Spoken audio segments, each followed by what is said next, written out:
ಎಲ್ರಿಗೂ ನಮಸ್ಕಾರ. ತುಂಬ ರುಚಿಯಾದಂಥ ಗ್ರೀನ್ ಪಲಾವ್ನ ಹೇಗೆ ಮಾಡೋದು ಅಂತ ನೋಡೋಣ ಬನ್ನಿ. ಮೊದಲಿಗೆ ಪ್ರೆಷರ್ ಕುಕ್ಕರ್ಗೆ 1/4 ಕಪ್ಪಷ್ಟು ಹಸಿ ಬಟಾಣಿ, 1/4 ಕಪ್ಪಷ್ಟು ಹೆಚ್ಚಿರೋ ಬೀನ್ಸು, ಹಾಗೆ 1 ದಪ್ಪ ಮೆಣಸಿನ್ಕಾಯಿನ ಸಣ್ಣದಾಗಿ ಉದ್ದಕ್ಕೆ ಹೆಚ್ಕೊಂಡಿದ್ದೀನಿ.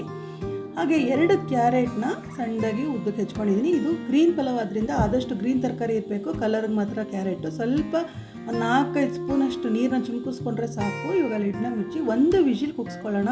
ತರಕಾರಿ ಜಾಸ್ತಿ ಬೇಯೋದು ಬೇಡ, ಹಾಫ್ ಬಾಯ್ಲ್ ಅಂತಾರಲ್ಲ ಅಷ್ಟು ಬೆಂದರೆ ಸಾಕಾಗುತ್ತೆ. ಇವಾಗ ರುಬ್ಕೊಳ್ಳೋಕ್ಕೆ 1 ಕಟ್ಟು ಪುದೀನ ಸೊಪ್ಪನ್ನ ಚೆನ್ನಾಗಿ ತೊಳ್ಕೊಂಡು ಉಪಯೋಗಿಸ್ತಾ ಇದ್ದೀನಿ.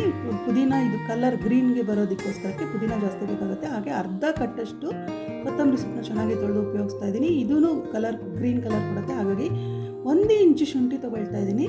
ಹಾಗೆ 5 ಹಳಕು ಬೆಳ್ಳುಳ್ಳಿ ಹಾಕ್ಕೊಳ್ತಾ ಇದ್ದೀನಿ. 7ರಿಂದ 8 ಹಸಿಮೆಣಸಿನ್ಕಾಯಿ ಹಾಕ್ಕೊಳ್ತಾ ಇದ್ದೀನಿ.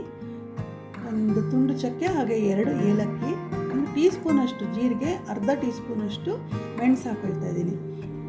1/4 ಲೋಟ ನೀರು ಹಾಕ್ಕೊಂಡು ಇದು ಚೆನ್ನಾಗಿ ನುಣ್ಣಗೆ ರುಬ್ಕೋಬೇಕಾಗತ್ತೆ. ಮಿಕ್ಸಿನಲ್ಲಿ ಇವಾಗ ಚೆನ್ನಾಗಿ ರುಬ್ಕೊಳ್ಳೋಣ. ರುಬ್ಕೊಂಡಾದ್ಮೇಲೆ ಒಲೆ ಮೇಲೆ ಒಂದು ಬಾಣಲಿ ಇಟ್ಟು 8ರಿಂದ 10 ಸ್ಪೂನಷ್ಟು ಎಣ್ಣೆ ಬೇಕಾಗುತ್ತೆ. ಅಕ್ಕಿ ನೋಡ್ಕೊಳ್ಳಿ ಎಷ್ಟು ಅಂತ. ಅದಕ್ಕೆ 1 ತುಂಡು ಚಕ್ಕೆ, 2 ಏಲಕ್ಕಿ ಹಾಕ್ಕೊಂಡು 5-6 ಸ್ಪೂನಷ್ಟು ಗೋಡಂಬಿ ಹಾಕ್ಕೊಂಡು ಚೆನ್ನಾಗಿ ಇದನ್ನು ಫ್ರೈ ಮಾಡ್ಕೊಳ್ಳೋಣ. ಬಣ್ಣ ಬದಲಾಗುವಷ್ಟು. ಇವಾಗ ಕರಿಬೇವು ಹಾಕ್ಕೊಳ್ತಾ ಇದ್ದೀನಿ. ರುಬ್ಬಿಟ್ಕೊಂಡಿರೋವಂಥ ಮಿಶ್ರಣನ ಇದಕ್ಕೆ ಹಾಕ್ಕೊಳ್ಳೋಣ. ಇದು ಎಣ್ಣೆ ಬೇರ್ಪಡುವಷ್ಟು ನಾವು ಫ್ರೈ ಮಾಡ್ಕೋಬೇಕಾಗುತ್ತೆ. ನೋಡಿ ಚೆನ್ನಾಗಿ ಎಣ್ಣೆ ಬೇರ್ಪಡ್ತಾ ಇದೆ. ಎಣ್ಣೆ, ಖಾರ, ಉಪ್ಪು ಎಲ್ಲ ನಾವು ಎಷ್ಟು ಅಕ್ಕಿ ತೊಗೊಂಡಿರ್ತೀವೋ ಅದಕ್ಕೆ ಸರಿಯಾಗಿ ಹಾಕೋಬೇಕಾಗುತ್ತೆ. ಇವಾಗ ಬೇಯಿಸಿಟ್ಕೊಂಡಿರೋಂಥ ತರಕಾರಿನ ನೀರು ಕುಕ್ಕರಲ್ಲೇ ಬಿಟ್ಟು ತರಕಾರಿ ಮಾತ್ರ ಹಾಕ್ಕೊಳ್ಳೋಣ.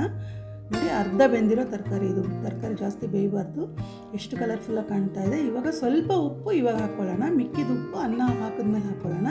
ಇದೆಲ್ಲವನ್ನ ಚೆನ್ನಾಗಿ ಮಿಕ್ಸ್ ಮಾಡ್ಕೊಳ್ಳೋಣ. ಇದೆಲ್ಲ ಒಂದು 6-7 ನಿಮಿಷ ಪ್ರೋಸೆಸ್ ಆಗುತ್ತೆ ನಾವು ಫ್ರೈ ಮಾಡೋದೆಲ್ಲ. ಇವಾಗ ನಾನು ಕುಕ್ಕರಲ್ಲಿ ಅನ್ನ ಮಾಡಿಕೊಂಡು ಆರಿಸಿ ಅದನ್ನು ಹಾಕ್ಕೊಳ್ತಾ ಇದ್ದೀನಿ. ಮಿಕ್ಕಿದ ಉಪ್ಪನ್ನ ಇವಾಗ ಹಾಕ್ಕೊಳ್ಳೋಣ.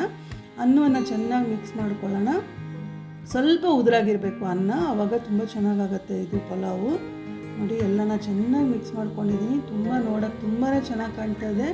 ಆರೋಗ್ಯಕ್ಕೂ ತುಂಬಾ ಒಳ್ಳೆಯದು ಈ ಪಲಾವು. ಒಂದೊಂದ್ಸಲಿ ಅನ್ನ ಎಲ್ಲ ತುಂಬ ಉಳಿದಿರತ್ತಲ್ಲ, ಆವಾಗ ಇದನ್ನು ಮಾಡ್ಕೋಬೋದು. ರಾತ್ರಿ ಮಾಡಿದ ಅನ್ನ ಎಲ್ಲ ಬೆಳಗ್ಗೆ ಏನು ಮಾಡೋದು ಅಂತ ಯೋಚನೆ ಮಾಡ್ತಿರ್ತೀವಿ.